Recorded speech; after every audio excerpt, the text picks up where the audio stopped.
Hello दोस्तों, मैं अमित आर्य आज फिर से फिजिक्स की क्लास लेकर आया हूँ। जो आज का टॉपिक है ऊर्जा, एनर्जी। पिछली क्लास में हम पढ़ चुके थे सदिश और अदिश राशियाँ और उसके साथ कार्य। तो देखते हैं ऊर्जा के बारे में, जिसे इंग्लिश में बोलते हैं एनर्जी। तो ऊर्जा होती क्या है कि किसी भी कार्य करने की जो क्षमता होती है उसे बोलते हैं ऊर्जा। किसी कार्य करने की क्षमता को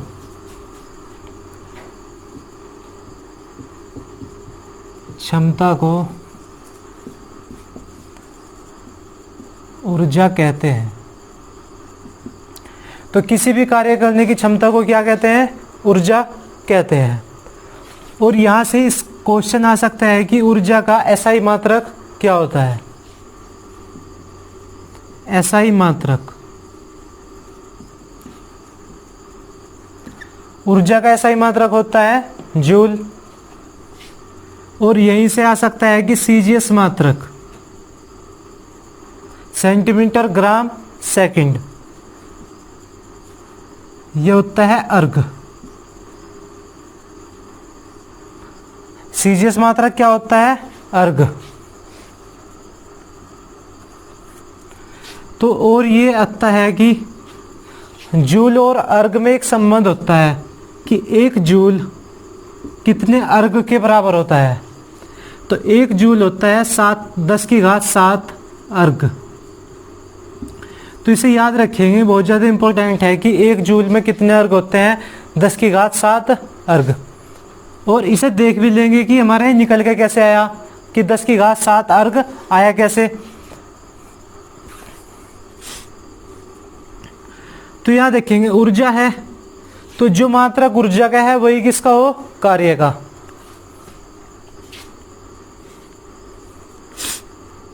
तो यहां से देख लेंगे W बराबर क्या था?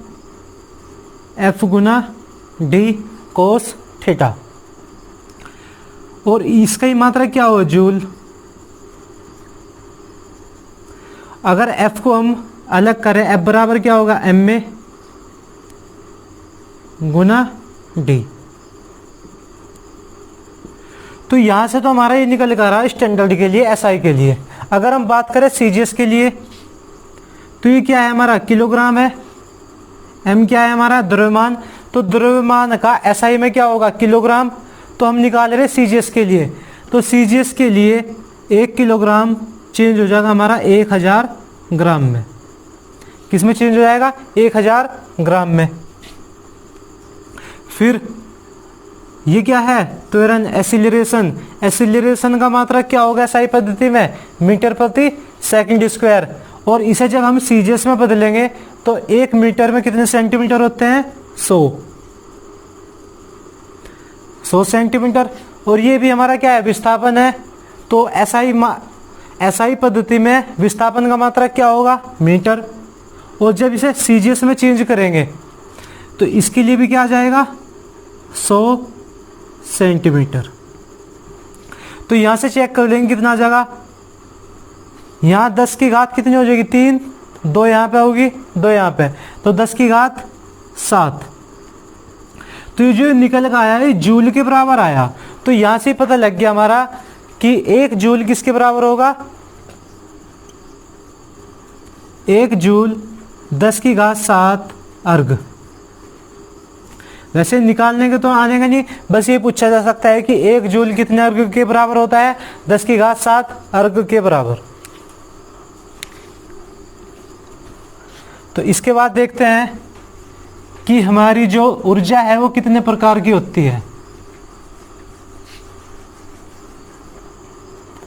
तो सबसे पहले देखते हैं गतिज ऊर्जा,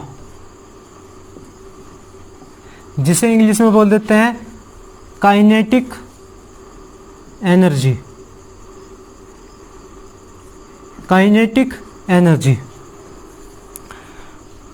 तो इसकी जो परिभाषा होगी, गतिमान वस्तुओं में धारित ऊर्जा। कि अगर कोई भी वस्तु गतिमान है तो उसमें कौन सी ऊर्जा होगी, गतिज ऊर्जा। तो उसमें चाहे कुछ भी हो, जैसे कोई भी बाइक जा रही या बस जा रही, तो उसमें कौन सी ऊर्जा होगी, गतिज ऊर्जा। कि बहता हुआ पानी, क्वेश्चन इस तरीके से आ सकता है कि बहता हुए पानी में कौन सी ऊर्जा होगी, तो वो होगी गतिज ऊर्जा। तो इसका एक स्टैंडर्ड फॉर्मूला होता है 1/2 mv²। क्या फॉर्मूला होगा, 1/2 mv²। तो याद रखिए ऊर्जा, कोई सी भी ऊर्जा हो उसका मात्रक क्या होगा, ऐसा ही मात्रक जूल। ऐसा ही मात्रक क्या होगा, जूल। और यहां से इसका वो निकाल लेंगे विमा, गतिज ऊर्जा की विमा। वैसे तो ये बता रखा कि कोई सी भी ऊर्जा हो उसकी विमा क्या होगी, जो कार्य की विमा है वही सभी ऊर्जा की विमा होगी। तो एक बार निकाल के देख लेंगे। तो यहां से m की कितनी होगी, m, और यहाँ पे क्या है, वेग है, तो वेग बराबर क्या होगा हमारा, दूरी बटे समय। तो दूरी की क्या हो जाएगी, L/T, इसकी घात 2, और ये आ जाएगा L² T²। और जब T ऊपर जाएगा, ये प्लस की है, ऊपर जाने के बाद क्या हो जाएगी, माइनस की। तो mL², T की नफी 2। तो यही किसकी होगी, कार्य की होगी, यही गतिज ऊर्जा की होगी। और इसके बाद पढ़ेंगे स्थितिज ऊर्जा, उसकी भी विमा यही होगी। बस याद रखेंगे जो भी ऊर्जा होगी उसकी विमा क्या होगी, mL², T की नफी 2। तो इसके बाद दूसरी देखते हैं, पोटेंशियल एनर्जी, जिसे हिंदी में बोलते हैं स्थितिज ऊर्जा।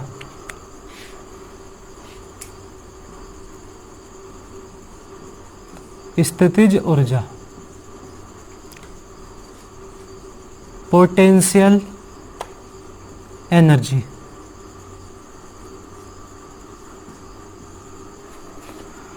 तो इसकी परिभाषा हो जाएगी, वस्तु की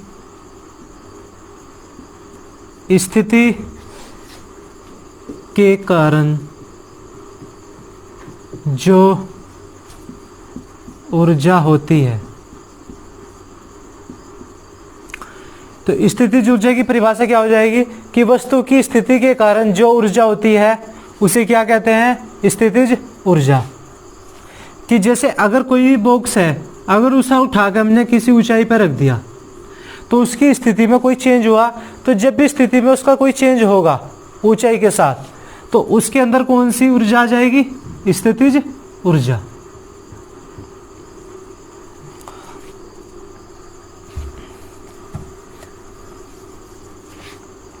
तो इसके साथ एग्जाम्पल लेते हैं कि जैसे कोई डैम है, बांध है,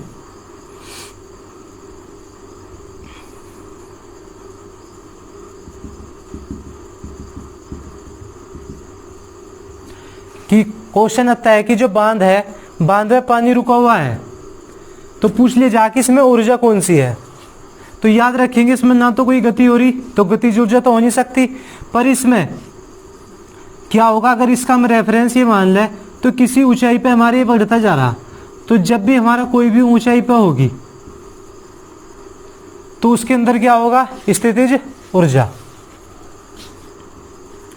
तो स्थितिज ऊर्जा का सूत्र आ जाएगा mgh। तो यहां से पता लग रहा कि h की जितनी ऊंचाई बढ़ेगी तो स्थितिज ऊर्जा उतनी ही बढ़ेगी इसकी। तो यहीं से एक उसका कॉन्सेप्ट क्लियर करते हैं कि ऊर्जा संरक्षण का नियम। कौन सा, ऊर्जा संरक्षण का नियम। कौन सा नियम है, ऊर्जा संरक्षण का नियम। तो इस नियम के अनुसार यह है कि ऊर्जा को ना तो उत्पन्न किया जा सकता है और न ही नष्ट किया जा सकता, बस केवल ऊर्जा को एक फॉर्म से दूसरी फॉर्म में चेंज किया जा सकता है। तो देख लेंगे वो किस तरीके से। तो यहाँ पे क्या है, पानी है, इसके अंदर कौन सी ऊर्जा है, स्थितिज ऊर्जा। तो जब भी इलेक्ट्रिसिटी जनरेट की जा तो क्या किया जा कि जैसे यहाँ पे एक बांध है, तो यहाँ पे एक गेट लगा हुआ, तो यहाँ से जब पानी आएगा तो यहाँ पे क्या लगा होगा, टरबाइन लगा होगा, टरबाइन। तो जब पानी यहाँ से आएगा तो इस टरबाइन के ऊपर गिरेगा। तो सबसे पहले यहाँ पे हमारा पानी किस में था, स्थितिज ऊर्जा में। तो जब यहाँ से एक गेट खोल दिया तो पानी में गति आ गई।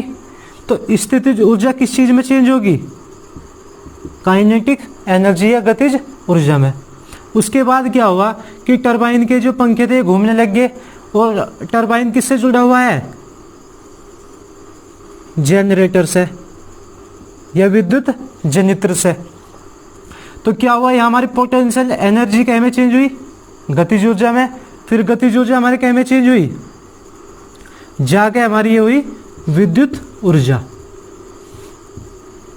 क्योंकि हमारा विद्युत जनित्र क्या उत्पन्न करता है, यांत्रिक ऊर्जा को विद्युत ऊर्जा में बदलता है।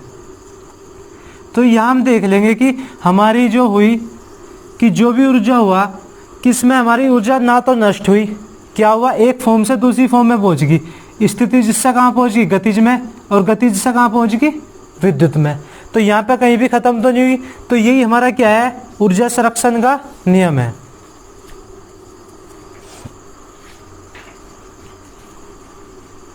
तो आगे देखते हैं अभी।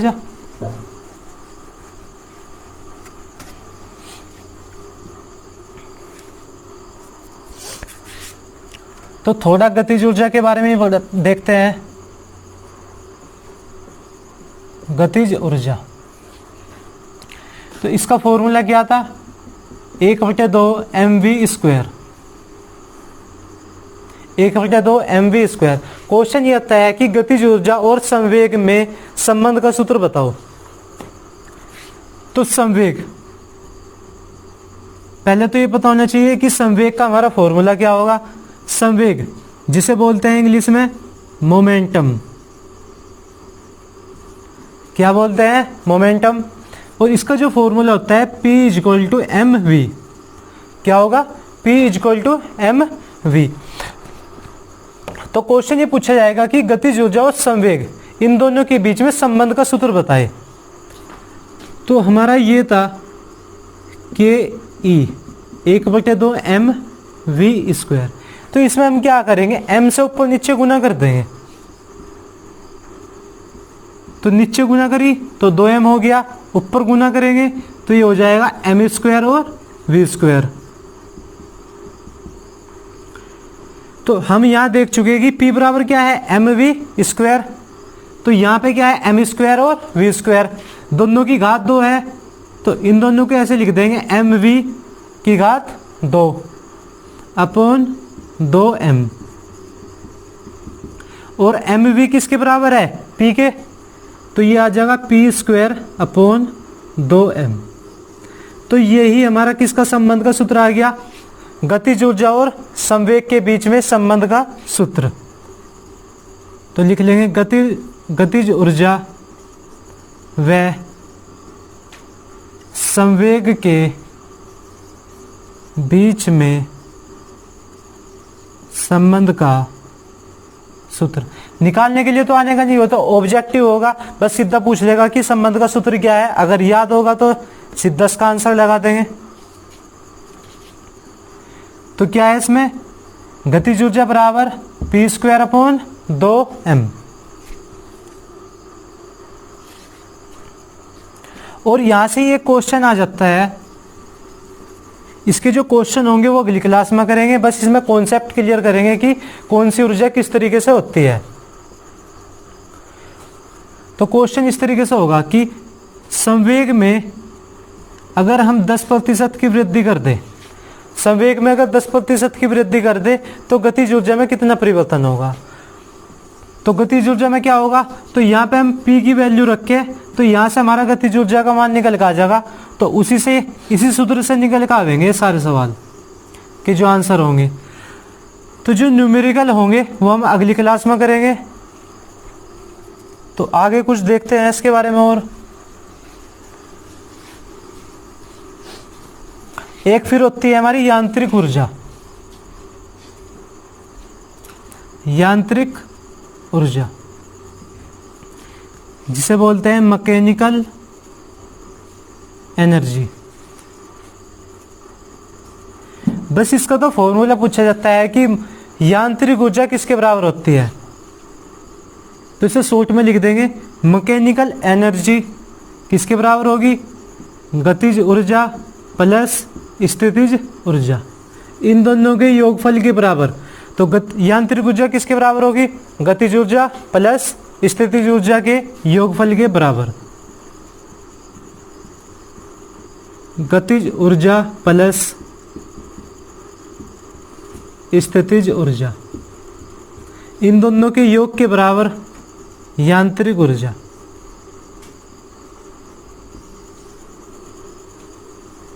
बस इसका तो यही याद रखेंगे कि गतिज ऊर्जा प्लस स्थितिज ऊर्जा।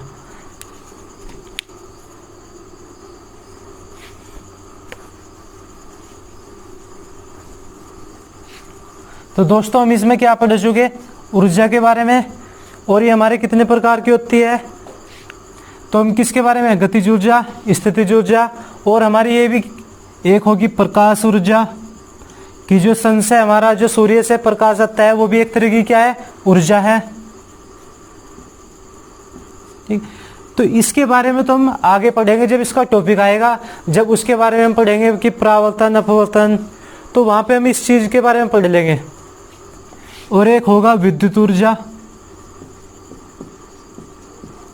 तो इन दोनों को तो डिटेल में हम आगे आने वाली क्लास में पढ़ेंगे। तो अब हम कौन से पढ़ चुके, गतिज ऊर्जा और स्थितिज ऊर्जा। तो इन दोनों का तो हमारा कॉन्सेप्ट क्लियर हो गया, और आने वाली अगली क्लास में हम इसके क्या करेंगे, न्यूमेरिकल करेंगे। तो दोस्तों आज के लिए इतना ही काफ़ी है। अगर आपको ये वीडियो अच्छी लगी हो तो लाइक, शेयर और सब्सक्राइब जरूर करना। Thank you.